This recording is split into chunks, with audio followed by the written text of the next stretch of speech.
So I'm going to introduce the next partnership. This was also a partnership that started with 2 and ended with 1. This partnership is St. Endas High School with Avinash Singh and Sandesh Moti. So,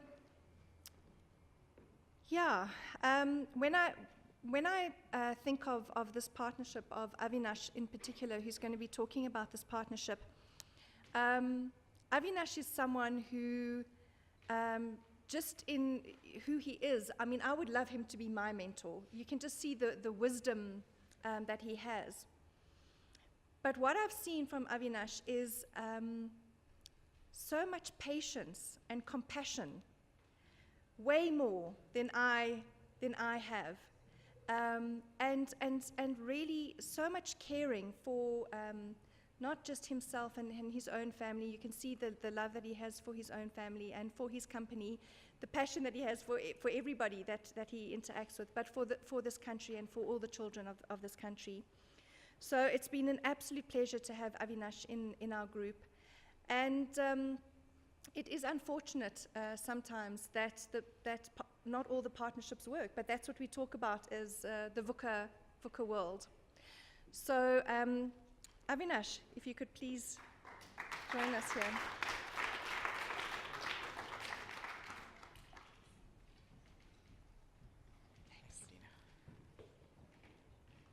Dina, thanks a lot for the introduction, and colleagues, good afternoon to the families that are here supporting our COP members. Also a very, very, very warm welcome. As Dina said, I'm from APSA. I'm the corporate partner. Unfortunately, my principal, Sandesh Moti, from St. Endas High School, is not here today, and I'll share with you as we go along the presentation the context around why he's not here and how the partnership evolved. I think this first slide just shares some of the context and motivation for why I joined PFP. In fact, it started in 2016. I was down in Knysna. It was December.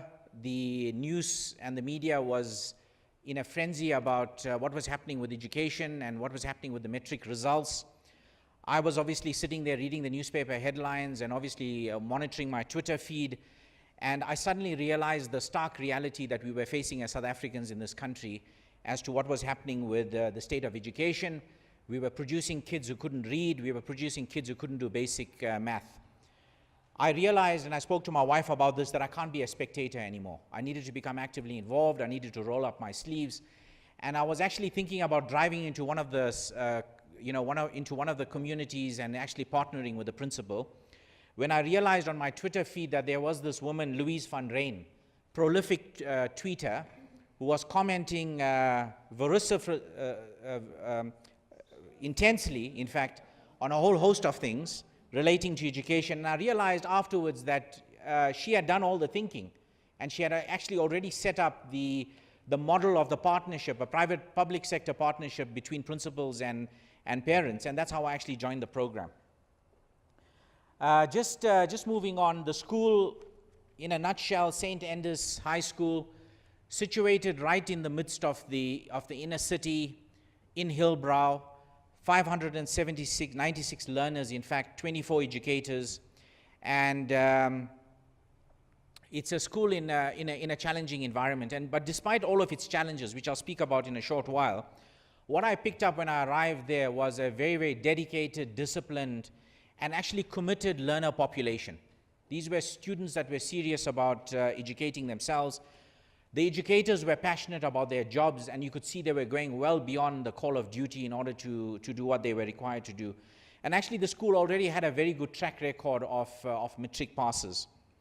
But very similar to the other schools that you're going to hear presentations from, they had a whole host of challenges. And I'm not going to go through all of this, but to highlight to you that the challenges affected all of the stakeholders in this ecosystem. You know, the community, I think the biggest challenge they had was the security risks in the area. They had a taxi rank alongside the school, which also created a lot of noise pollution and affected their learning processes. Kids came from very, very difficult households, you know, single-parent households, in a community where there was rampant drug and alcohol abuse. The biggest challenge the school had was that it had no sporting facilities. It was in the middle of the city, and it had no grounds to expand. The learner population obviously had a number of challenges, nutrition being one of them. I think the other challenges that they had is that 50 to 60% of them were traveling from outside of the city. So a lot of time spent traveling, leaving in the early hours of the morning, and obviously arriving at the school very, very, exhausted and unable to actually carry out their learning duties. Educators were suffering with burnout. There was also a high churn rate of educators as well, because the school was in a very difficult environment, and they were not able to actually incentivize the educators beyond what they were being offered from the department. A lot of them actually left and went to, well, the better educators actually left and went to schools that were able to offer them more in more secure environments. And then lastly, the parents. There was a general lack of involvement from the parent community, and there was a general poor pay-feeing behavior and poor compliance around that. So Sandesh and I had a number of discussions about what we could do, and obviously coming from APSA and having the strength of the organization behind me, we had a lot of conversations about things we could leverage through the relationship with the corporate. And these were some of the things that we obviously had on our plan of action. One was to address the culture of reading. So what I quickly realized when I got to the school is that there was a very poor culture of reading amongst parents and, amongst learners and educators alike. And the library was underutilized, and there was no real reading role models in the school. So that was one of the things we wanted to address. Ready to Work is an APSA program which I hoped to take into the school. It's a capability that APSA has built to try and bridge the gap between those that are leaving the world of education and actually moving into the world of work. And it's a program that's run online, and it helps to actually bridge the skills gap in the areas of people skills, money skills, work skills, and actually entrepreneurial skills. So a fantastic program that I thought we could leverage in the school. Then obviously we were quite keen to look at career days, job shadowing, as well as mentorship, where we could expose the students to the world of finance, the financial professions, and also create mentor-mentee models, particularly with black African professionals within the banking world. The Money Museum is another great facility and asset that APSA has that we wanted to use. APSA has also developed an SGB financial skills module, which we wanted to roll out with the SGB. And obviously, we were also looking at renewable energy options, because the school obviously had some major constraints in terms of infrastructure, particularly on the education side. So what did we achieve? We actually didn't achieve anything, right? Which is actually quite disappointing. And obviously that was my immediate response. We had to terminate the partnership. Things didn't work, and I obviously had to spend a lot of time reflecting on why this happened, why did it fall apart, and why we didn't achieve anything. And as Dina said, we don't have the luxury when we initiate these partnerships for all of them to be successful. And when we have failure, what is equally important is that we reflect on why the failure occurred and how do we improve going forward.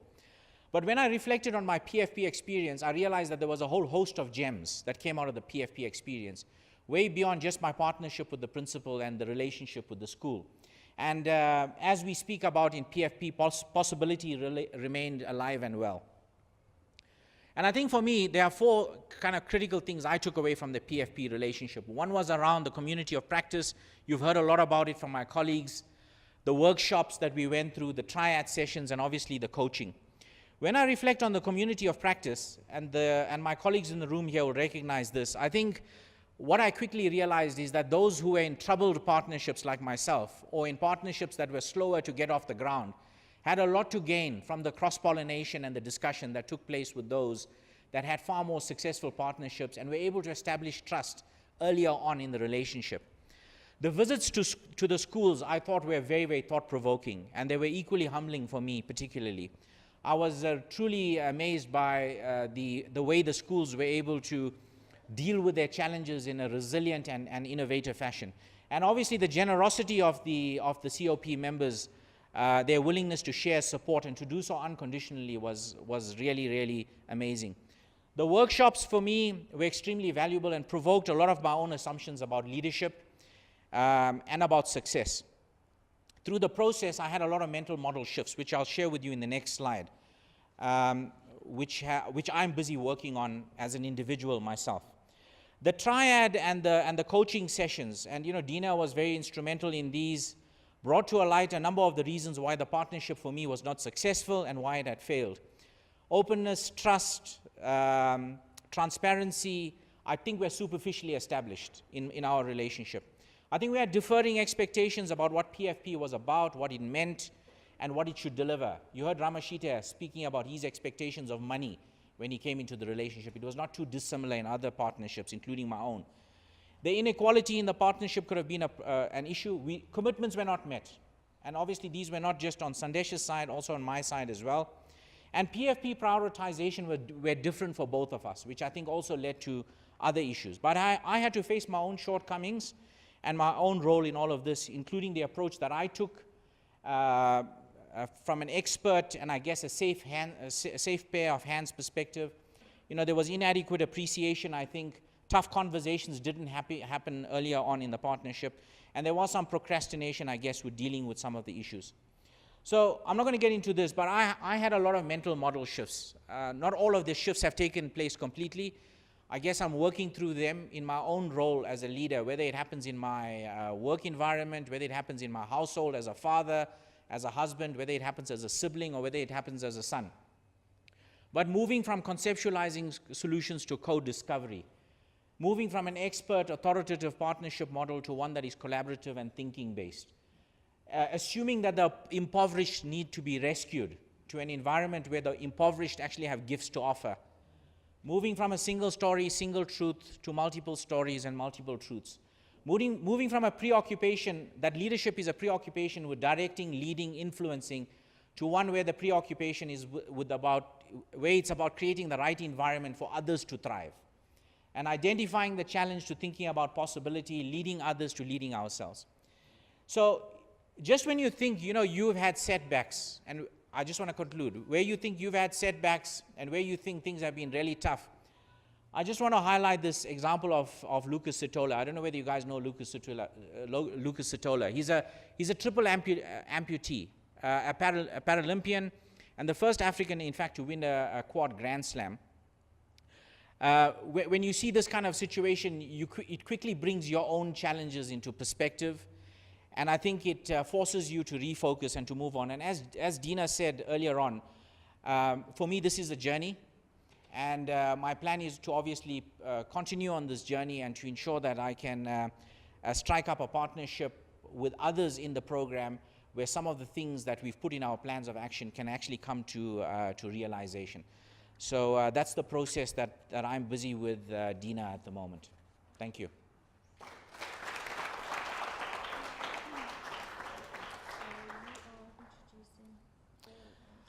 So I've got the great pleasure to actually introduce my colleagues on the program, Dave Morris and Lebo Mokwele. Dave Morris from Anglo American, Lebo Mokwele, the principal of Topodi Primary School. Just a couple of words about Dave and Lebo. I think the others in the COP will agree with me that this was a model partnership. And in many respects, even myself, I used Lebo and Dave actually as a bit of a barometer and a bit of a benchmark as to where we should be aiming as a partnership. Obviously, we didn't get there, but Dave and Lebo kept us inspired through the entire journey of our own PFP COP experience, and you'll hear about theirs now. I think the thing for me about Dave is that I've just picked up right from the beginning just his level of commitment, his authenticity, and I think all of us in the COP learned tremendously from him in terms of these relationships, these leadership traits that he displayed. Lebo comes across as very, very quiet and introverted, but she's an individual that comes with deep wisdom as well. So deep in those recesses, Lebo has got a lot to offer, and we've been very, very privileged to receive that along the journey as well. Dave and Lebo, over to you guys.